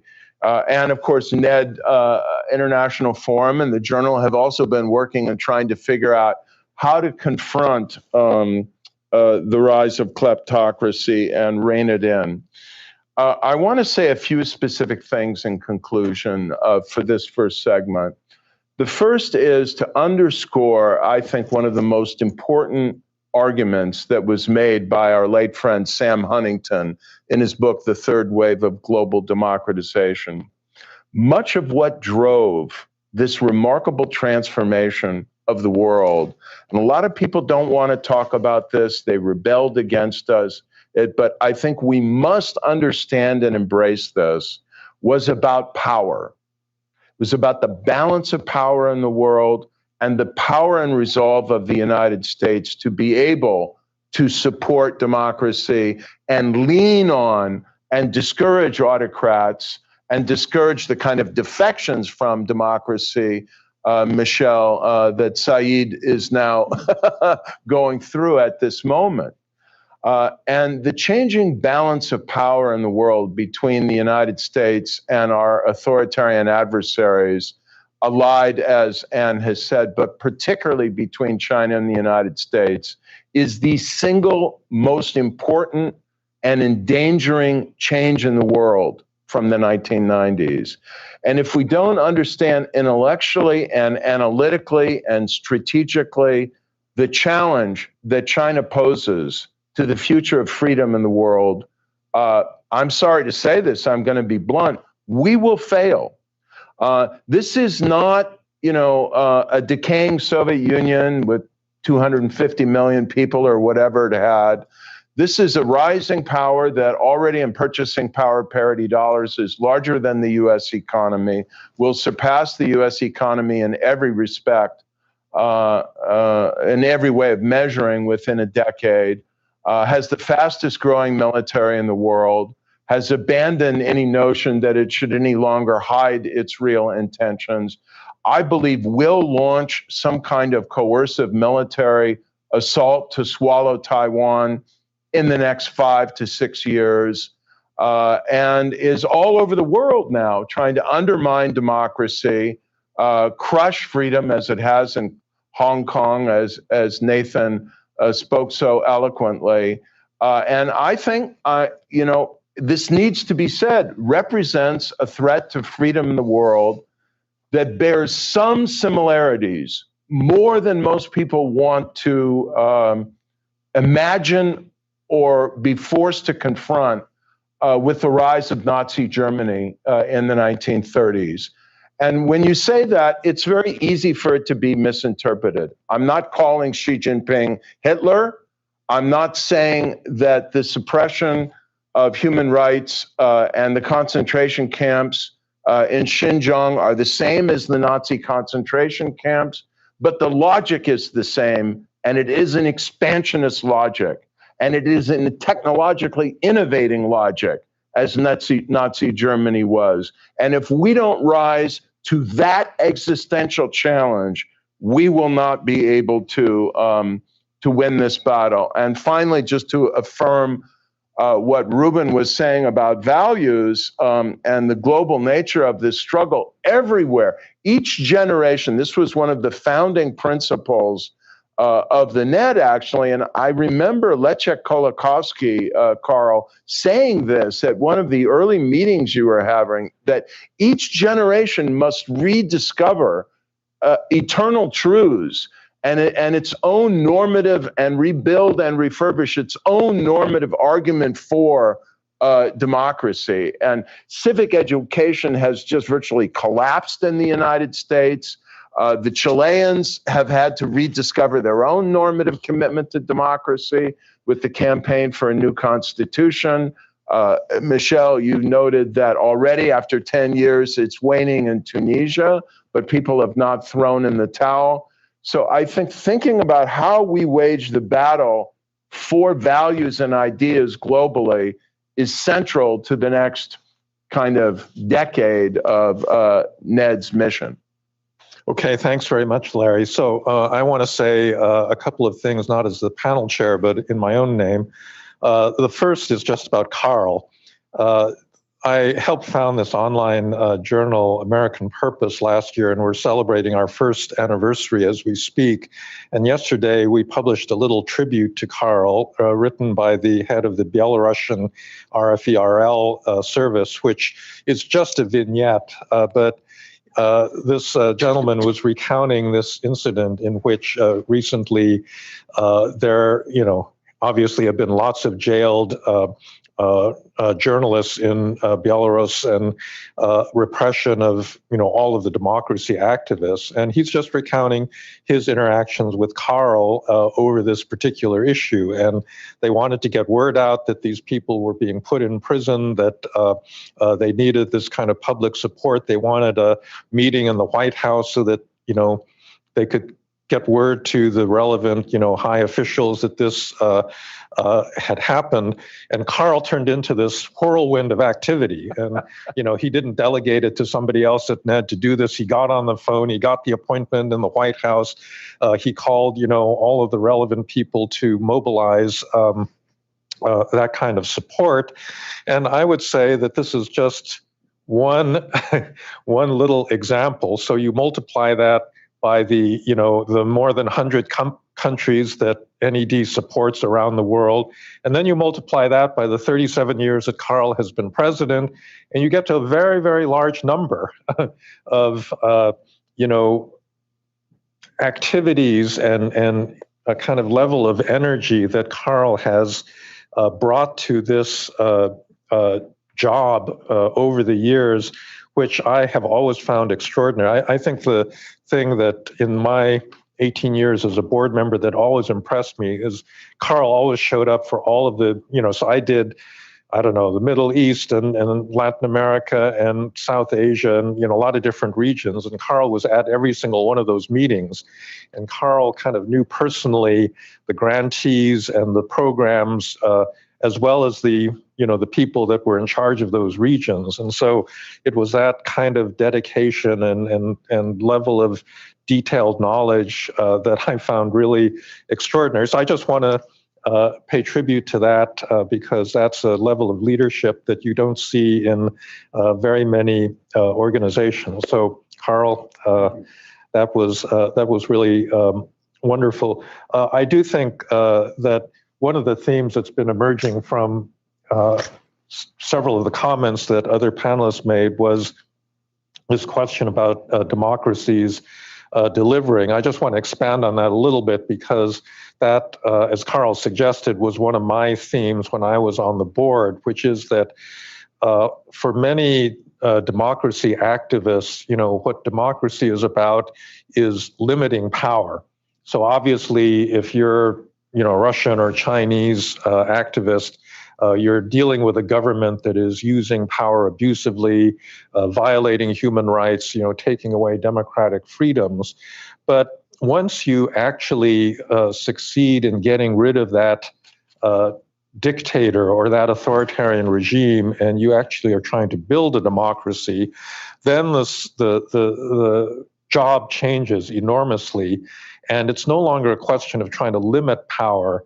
It's a question of actually trying to exercise power in a democratic fashion. And that is the part where I think there's both been a personal struggle to make that bridge from somebody that's just, throwing their hands up and saying, no, stop, you can't do that, to somebody that is actually willing to use the existing levers of power to deliver actual services, health, education, infrastructure, because ultimately democracy is not just about the limitation of power, it's about being able to actually do things that your citizens want you to accomplish.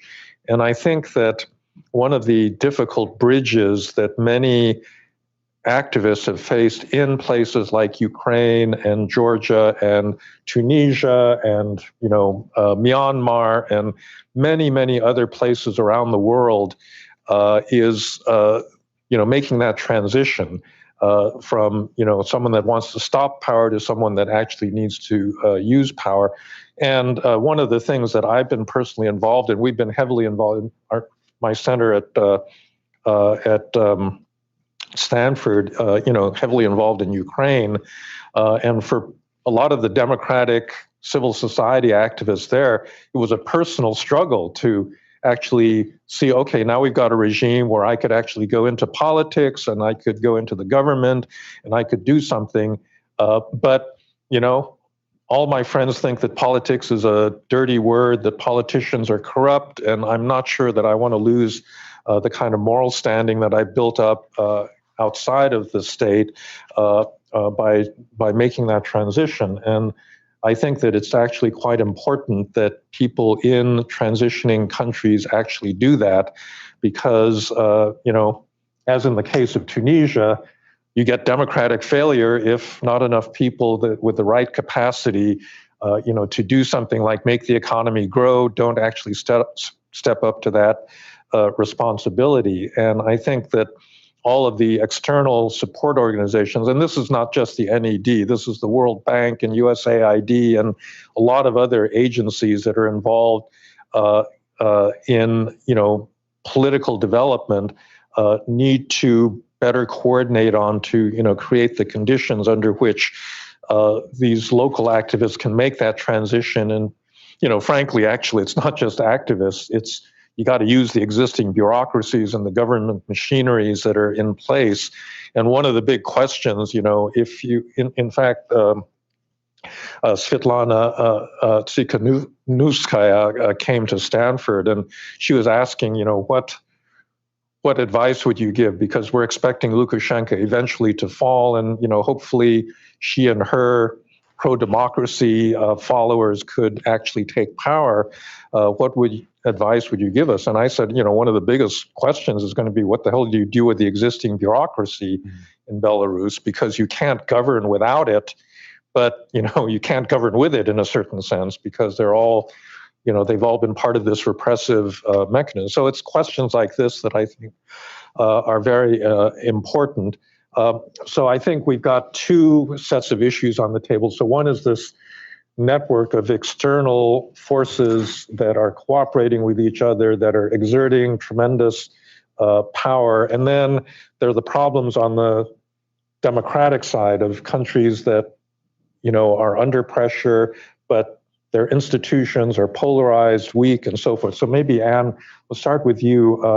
Yesterday, I had a conversation with Mayor Karacsony of Budapest, who has been an opposition leader that actually managed to get elected in that city, and discussing, the upcoming Hungarian election. But what I wonder, one of the big problems that I've noticed with many of the more liberal, Western-oriented politicians that oppose dictators or authoritarians like Viktor Orban, is they've got a terrible time working with each other and actually creating, their own network of pro-democratic parties. A lot of them tend to be prima donnas, and they, they'll collaborate as long as they're the leader and this sort of thing. And it does seem to me that you're seeing the first, glimmerings of a more unified, so we're talking about in this panel renewing democracy. And one of the elements of renewal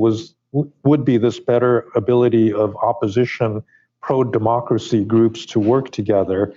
In the countries that you follow, Hungary and Poland, what are the prospects for something like that actually happening?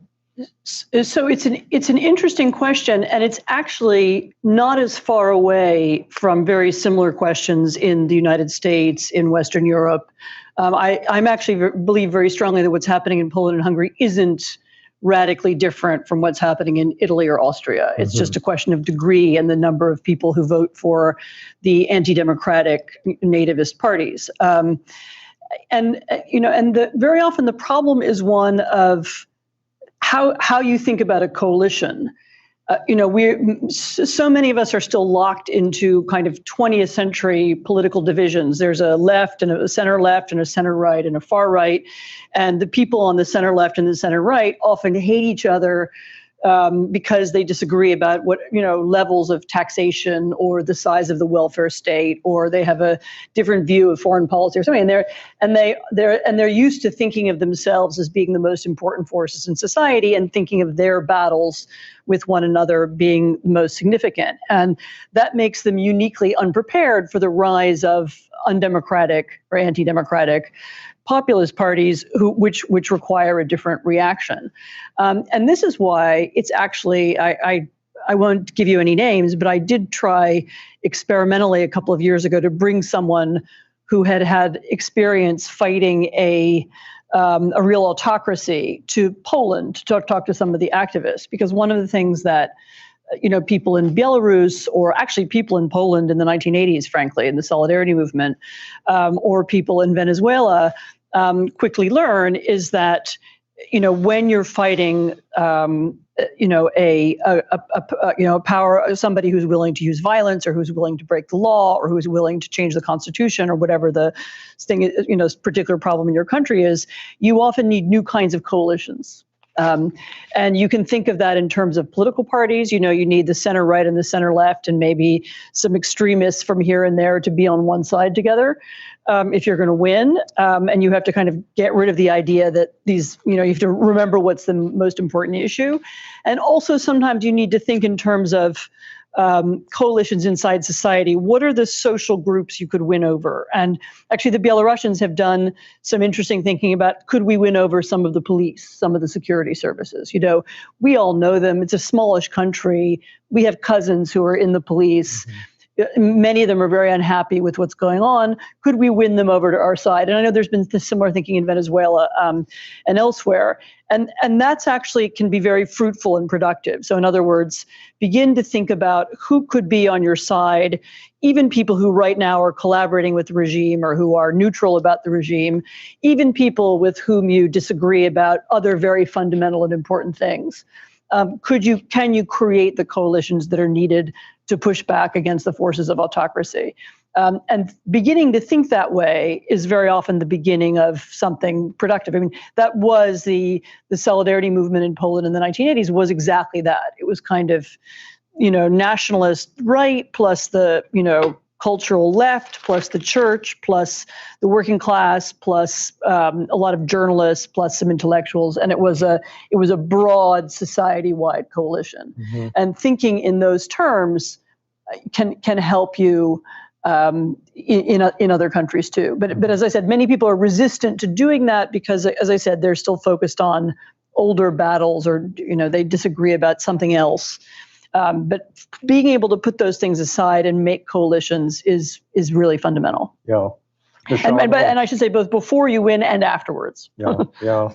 Michelle, I mean, in the Middle East, in terms of the coalitions of groups that could support democracy in Tunisia or push back in other parts, I mean, what are the prospects right now? Because, it's been a pretty pessimistic situation. Yeah, well, let me make 2 points. One about political movements in the Middle East, and the other one about leaders.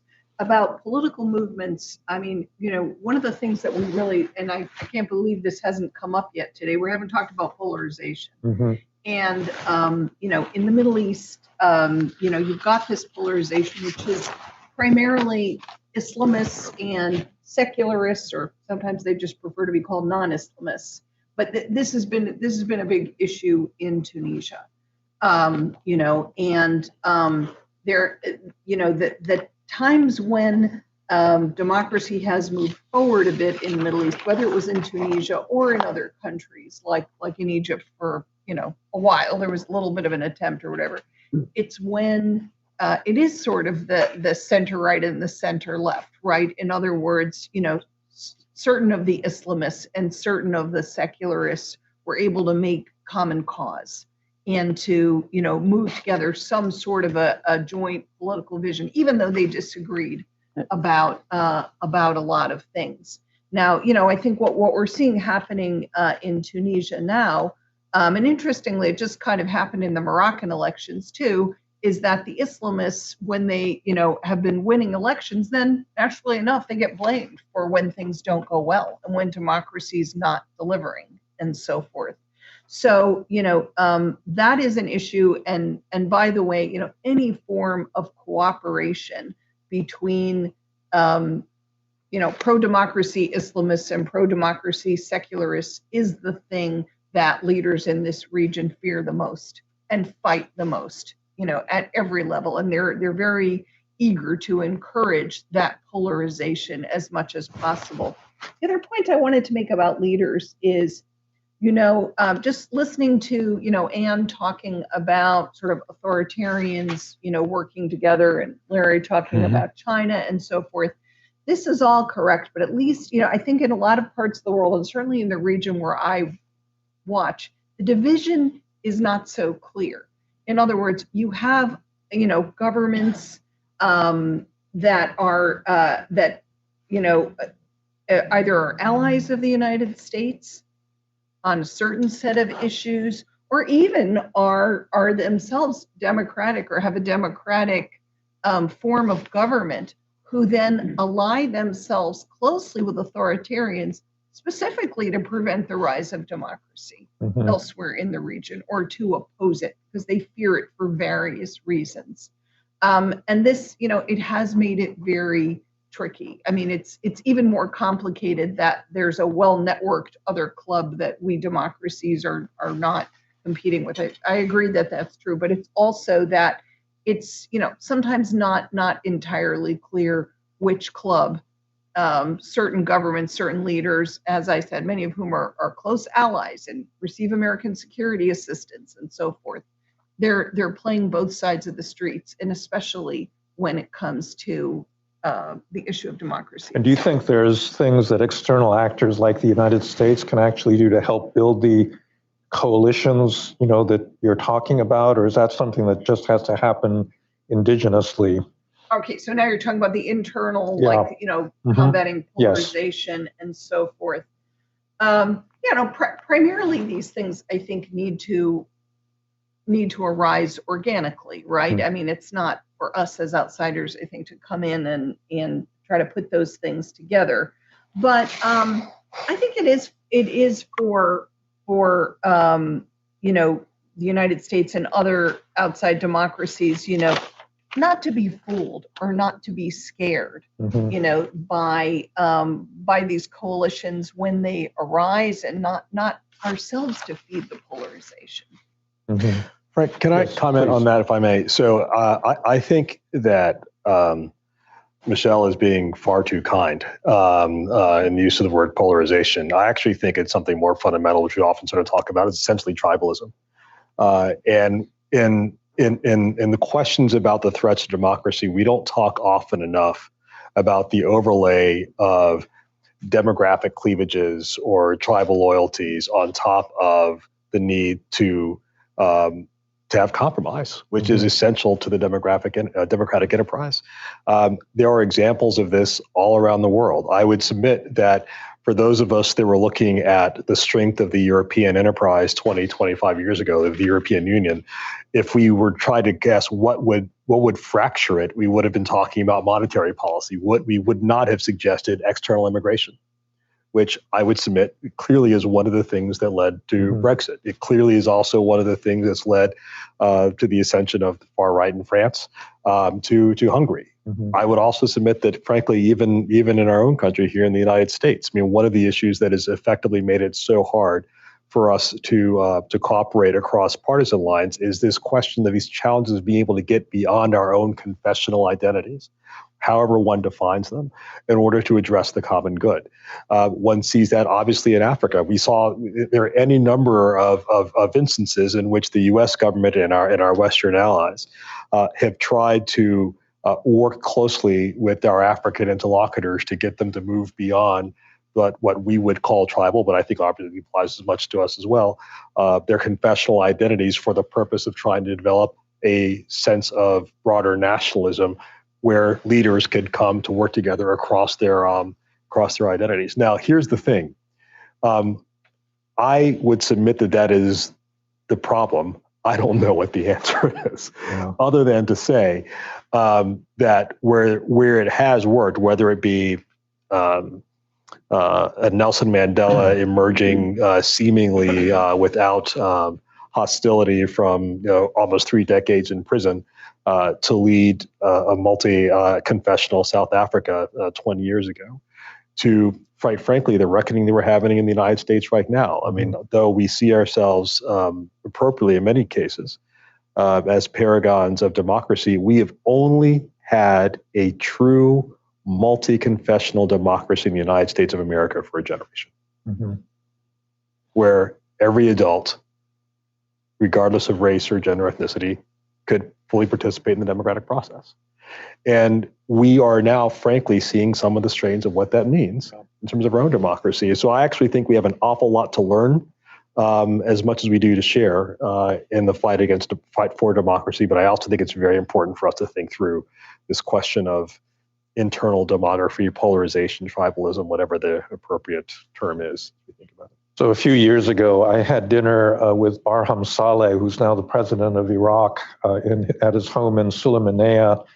And he was saying that for many years, they thought that their hope was the Middle East would become more like the United States, less tribal and more organized around policy issues and so forth. And he said, what's happening is you're becoming more like the Middle East. You're all splitting up into these identities that don't want to talk to each other.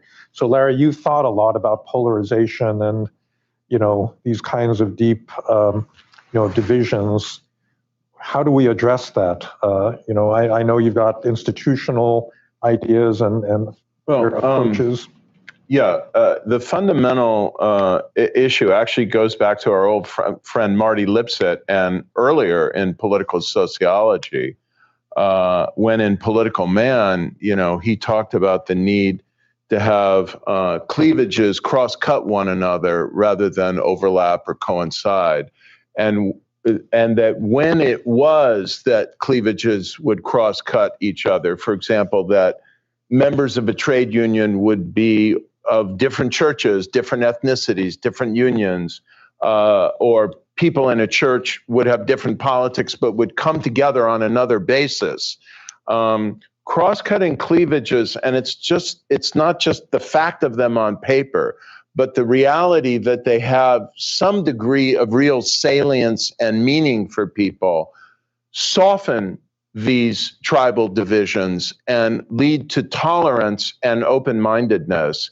And so I think it is tough to do given the increasing residential sorting in the United States, but we've got to try socially in a kind of Putnam vein of reinvigorating social capital and going all the way back to the Journal of Democracy article, Bowling Alone.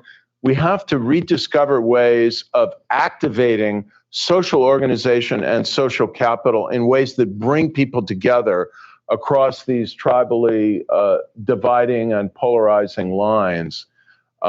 Secondly, we've got to work on the social media front. This is a major driver of this ugliness and poison. And well, Frank, you had a very interesting idea about developing a kind of middleware option that social media users could choose from among and plug into their social media usage to try and transcend or create more fluidity in social media use. And that got a vigorous debate in the Journal of Democracy, and it will continue to. And we can debate the promise and the downside of it, but the point is we need to think innovatively in that way of how we can transcend social media. I am a big believer now, sorry to plug one of the things I'm involved with, but I'm going to, in deliberative democracy and finding ways to deliberately, intentionally bring people together across these divides. We're doing this now for a second time in the Experiment American One Room that brought 523 Americans together in Dallas, Texas to deliberate across all of these divides. And when they did not have a D and an R on their forehead and just talked about the issues, they found that they liked each other and wanted to continue to engage. We're doing this now with an online deliberation on climate change, and we're finding something similar. And we have a project that's developing now, Ruben, I hope your university can become a part of it, that's going to try and bring together a number of universities in the United States to create a network for college students and young people to deliberate across these divides. And of course, it can be expensive to get them to deliberate in person, but in the age of Zoom, we can get them deliberating online. And I think it's very important that we develop, again, talking about civic culture, talking about values, talking about young people in their formative era of a formative moment, their generational moment of shaping their values and political dispositions, that we get people to develop habits of engagement across these divides and of listening and of tolerance. And in that vein, I do want to call out and embrace, I don't agree with every word of it, but embrace with admiration Anne's seminal article in The Atlantic, The New Puritans, which speaks to a lot of what we are struggling with on the college campuses and in many institutions. And I say to my students, I said to them yesterday in the first lecture of our freshman course, we've got to get past this unwillingness to listen to one another. And the foundation of a democracy, if you want one, if you can keep it, is to listen with an open mind and mutual respect, and engage in an open-ended way. Are we nearing the end of our time? So we're done, right? Yes. I wanted to say two more things. One is that Mark Plattner has written for the Journal of Democracy this remarkable personal testimony to Carl Gershman and the struggle for democracy. Hard copies are available in the back, and even though the journal isn't out yet, it's, I think, online now, right, Will? And anyone in our audience can download it. And if I can be permitted, I wanted to share what I think captures the moment we're in and is going to for some time to come. And this is my favorite quote from Hannah Arendt: "No cause is left but the most ancient of all, the one, in fact, that from the beginning of our history has determined the very existence of politics, the cause of freedom versus tyranny." That has been the cause of Carl's life, and I think continues to be the cause of NED. Okay, well, with that, thank you. All right, well, I'd like to thank the panel. It was a great discussion, and now, oh, sorry, okay, back to Damon. Nope, I'll just shut us out here. Is this on? Testing, that works. Frank, thank you so much for that. That was an extraordinary conversation. Anne, Ruben, Michelle, and Larry. I also just want to give a quick shout out to Jane and to Zach, to Lissa, to Cassie, and to all of Jody's team for making today possible. We are closing this tribute to you, Carl, by taking to heart your message at the top. Carl argued that NED was built for tough times. And as the challenges become more complex, NED becomes a more indispensable institution along with the NED family. And so I think we all here who are at NED understand that we are stewards of a remarkable institution and a remarkable legacy, and we will work to make you proud, Carl. He also underscored that leadership is passing in this noble cause to citizens, to activists, and to the people who are demanding more, as Ken said. So thank you for being with us today, both in presence here in the room and online. And we're going to take Larry's charge, and we are going to convene the World Movement for Democracy in person in 2022 in Taipei around the concepts of solidarity, skills, intellect, and humility, the wise words you left us with today, Carl. So thank you. Cheers.